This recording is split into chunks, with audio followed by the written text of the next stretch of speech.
When we're evaluating candidates, the first thing we look at is their background. So candidates who have a business background, have experience not only signing the backs of checks, but the front of a check, that's what we need. We need that perspective here in Raleigh. So candidates who have a small business background, that they've run a business before or an executive at a business, that's what we really need, the perspective of former business people or current business people.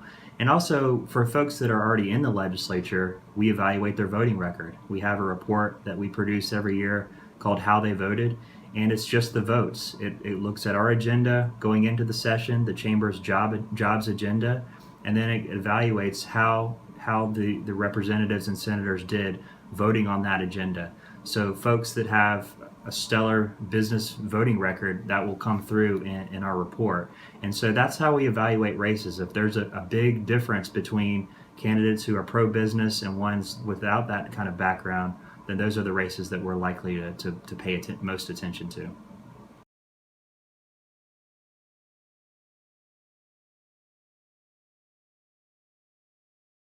So I think that moving up the presidential primary and primaries for other races in North Carolina will have a big impact. It's the first time North Carolina has been potentially consequential state in the presidential primary in at least 2 or 3 decades.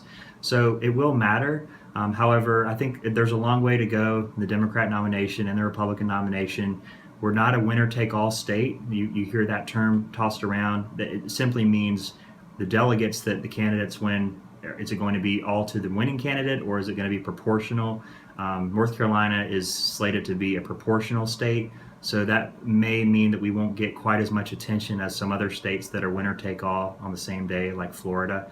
So I think there will be more attention, but it's probably not as much as people thought 6 or 8 months ago.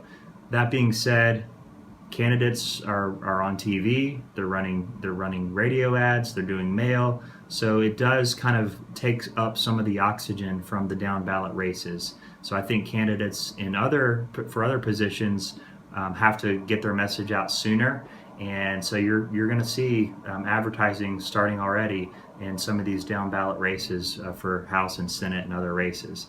So I think there will be an impact. I think turnout will likely be high.